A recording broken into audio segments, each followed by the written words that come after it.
बुद्धं शरणं गच्छामि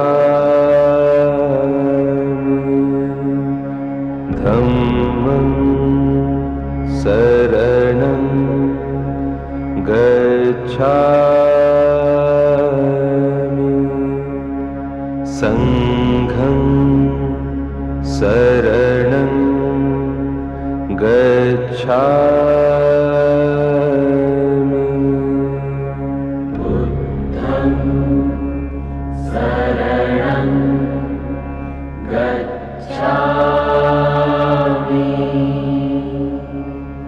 धम्मं शरणं गच्छामि। नमस्कार, मैं मनोज बेदी, नालंदा न्यूज़ के लिए। आज मैं आपको प्रोफेसर ललन कुमार सिंह जी से मिलवाने जा रहा हूँ। इन्होंने राजगीर पे बहुत शोध किया है और आज वो बताने जा रहे हैं कि राजगीर में उन्होंने क्या क्या शोध किया। तो प्रोफेसर साहब, आप ये बताइए कि आप इस खोज की श्रृंखला में आपने और क्या खोजा है दर्शकों को? राजगीर में ये मेरा तीसरी बड़ी खोज, सप्तपर्णी गुफा। जब भगवान बुद्ध 483 ईसा पूर्व में महापरिनिर्वाण प्राप्त किए थे, तो उनके शिष्य महाकश्यप की अध्यक्षता में इसी सप्तपर्णी गुफा के द्वार पर राजा अजातशत्रु द्वारा बनाया गया देव सभा सदृश मंडप में 500 अर्हत प्राप्त भिक्षुओं के साथ प्रथम महासंगीति का आयोजन किया गया। यह संगीति 7 महीने तक चली थी, जिसमें उपाली और आनंद ने भाग लेकर त्रिपिटक की रचना की। हालांकि अभी सप्तपर्णी गुफा कहीं और बताया जा रहा है। मैंने सप्तपर्णी गुफा को गरम झरना से यानी ब्रह्मकुंड से लगभग 1.25 किलोमीटर पश्चिम व्यवहारगिरी के उत्तरी तराई की घाटी के नीचे एक बड़े टीले के रूप में चिन्हित किया है। इस टीले की उत्तर से दक्षिण की ओर लंबाई लगभग 375 फीट, चौड़ाई दक्षिण तरफ 370 फीट और उत्तर तरफ चौड़ाई 255 फीट। ये बेस पर की चौड़ाई है। ऊपर जाने के बाद तो इसकी चौड़ाई घटी है। और इसको मिट्टी से ढककर, जैसे नालंदा के खंडहर को कैसे मिट्टी से ढक दिया गया था, इसे मिट्टी से ढककर पहाड़ का ही रूप दे दिया गया है कि ये पहाड़ का ढलान है। लेकिन मैंने उसे ट्रैक किया। आपने अभी बताया कि मिट्टी से ढक दिया गया था, जैसे नालंदा को ढका गया था वैसे। तो आप बता सकते हैं ये प्राकृतिक रूप से ढक गया है या कोई एक व्यक्ति के द्वारा? नहीं, ये प्राकृतिक रूप से ढका हुआ नहीं है। तो किनके द्वारा ढका गया है ये तो मैं नहीं जानता। मैं उतना शोध नहीं किया अभी किसने ढका। लेकिन जो लोग नालंदा के खंडहर को ढके वो लोग ही इतने नामी जगह जहाँ की भगवान महापरिनिर्वाण प्राप्त किए, तो वहाँ त्रिपिटक की रचना हुई थी। 7 महीने उसका कार्यक्रम चला था।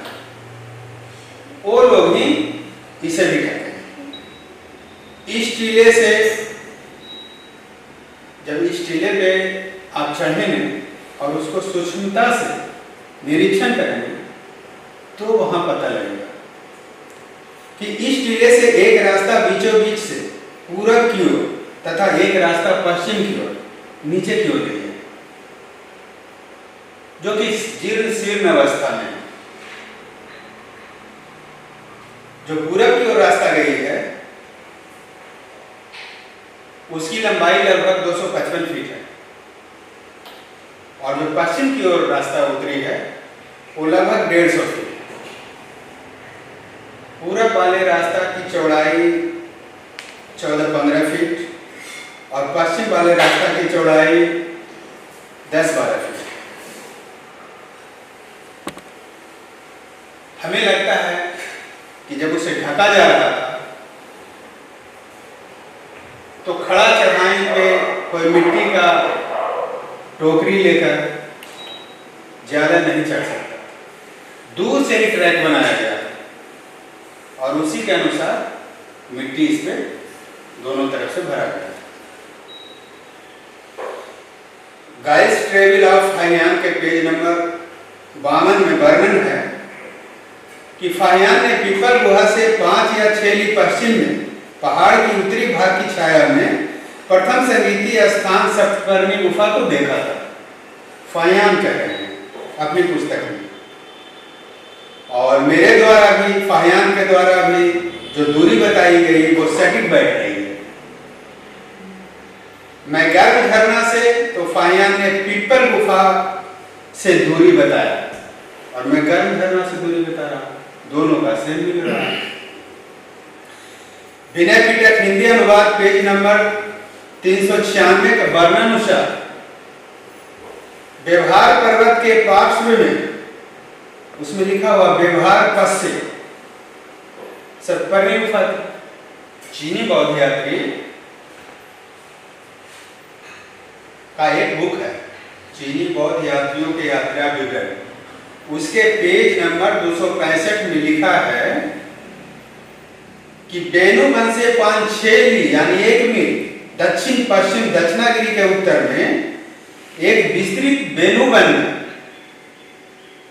एक विशाल शैल गृह था, माने पत्थर का घर था।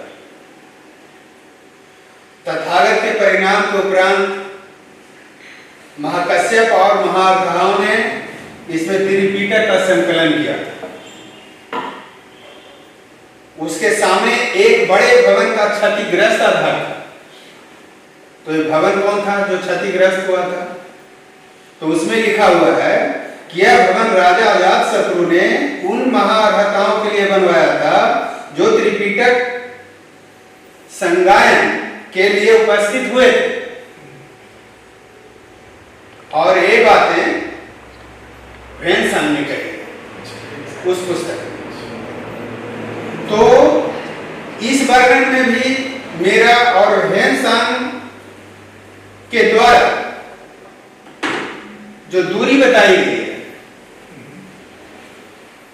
वो दोनों का सटीक है कि कहां से कितना दूर, और वैज्ञानिक रूप से ऐसे इसे अगर कोई ट्रैक करेंगे कि ये कहां है तो मैं बता देता हूं कि यह लैटिट्यूड नॉर्थ में 25 डिग्री 2 मिनट 6.5745 सेकंड पर है और लॉन्गिट्यूड ईस्ट में 85 डिग्री 24 मिनट 18.89244 पर स्थित है। जानकारी दे रहे थे इसके जानकारी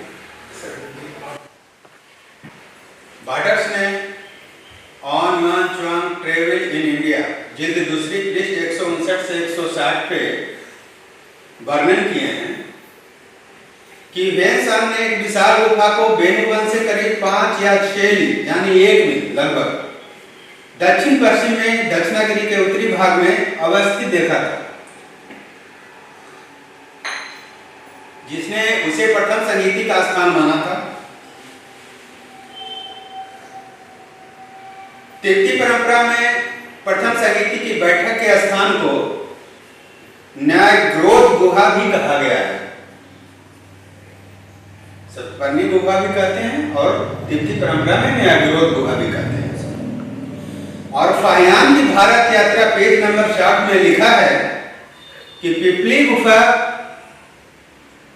से पश्चिम 5-6 ली पर एक और गुफा मिली जिसे सप्तपर्णी गुफा कहते थे। ये फाहियान लिखे हैं। यहां पर एक धाम स्तूप बना था। अब देखिए यहां पे धाम स्तूप भी बना हुआ था और इसके पूर्व किनारे बहुत से महाअघाओं को बैठकर ध्यान करने की विशाल गुफा थी। तो अभी जो वर्तमान है जिसे लोग सप्तपर्णी गुफा मान रहे हैं उसके बारे में भी हम आगे बताएंगे। अब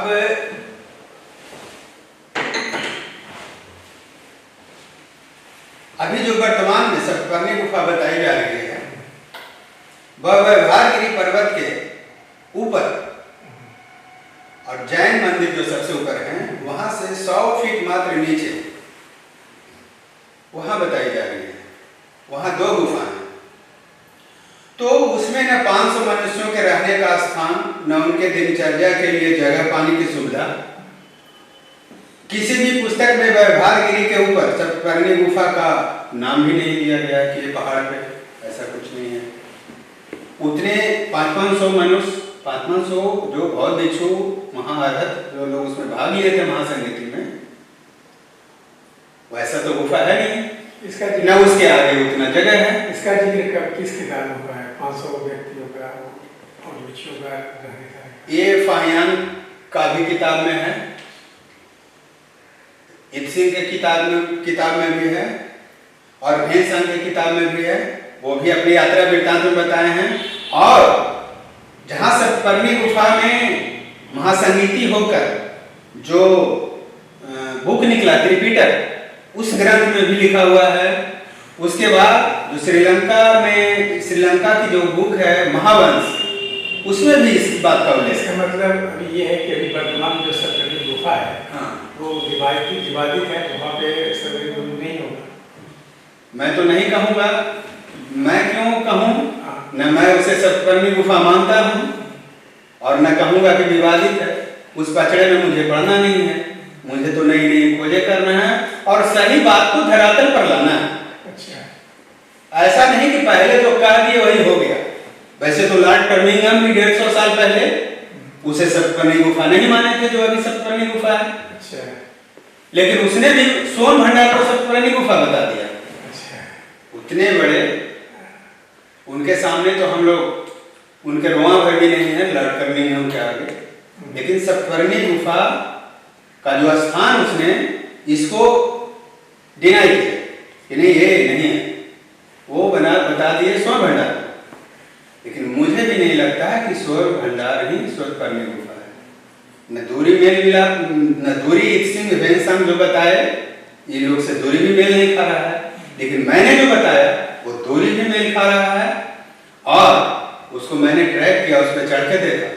उसे एक तरह से समझिए मिट्टी का ढेर बनाकर तो उसे पहाड़ से मिला दिया गया। तो इसके लिए 500 आदमी का रहने का जो 7 महीना चला। अरहत लोग तो वृद्ध भी रहते थे, वृद्ध भी बहुत थे। वो उतने ऊंचे चढ़े हैं, जवान लोग तो चढ़ता है तो हाँफ जाता है। कहाँ पे दिनचर्या का क्रियाक्रम करेंगे, पानी कहाँ पिएंगे, खाना कौन बनाएगा, कैसे होगा, वहाँ रहने का जगह नहीं। अजात शत्रु वहाँ बहुत बड़ा हॉल बनाए थे, वो भी नहीं है। फाहियान खुद लिख रहे हैं कि वहां मैंने एक धम्मस्तूप देखा था और वो धम्मस्तूप कहाँ गया होगा? जगह ही नहीं है वहां बनाने का धम्मस्तूप। उसके बाद फाहियान का जो लिखा हुआ है, इसके पूर्व की ओर महारहतों पे बहुत सारे महारहतों को ध्यान करने की विभिन्न गुफाएं थी। तो वहां तो है जहां मैं बता रहा हूं, सब दबा हुआ है नीचे, पहाड़ से लगे हुए सब टीला है, उसमें तो निकल जाएगा। अगर उसे पुरातत्व विभाग वाले खोजेंगे तो निकल जाएगा। लेकिन यहाँ तो नहीं है, कुछ भी नहीं है, ये हो ही नहीं सकता ये है। लेकिन मैं उस विवाद में नहीं पढ़ना चाहता हूँ। और आप चाहते हैं कि पुरातत्व विभाग उसको ढूंढे, खोजे, ताकि वो सही चीज सामने लोगों को बीच आ सके। हाँ, पुरातत्व विभाग इसको ढूंढे, खोजे, सही आ सकता है।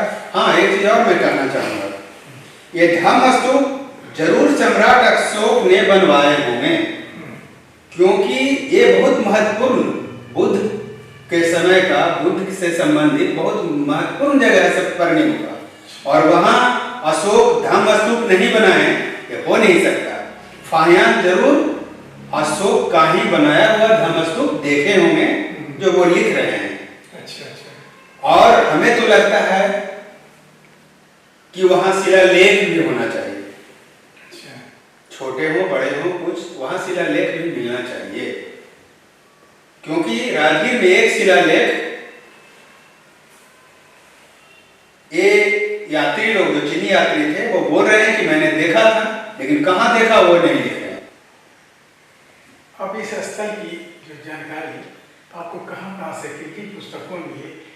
मेरे पिताजी डॉक्टर शशि भूषण प्रसाद सिंह पाली के व्याख्याता थे जीडीएम कॉलेज हरनौत में।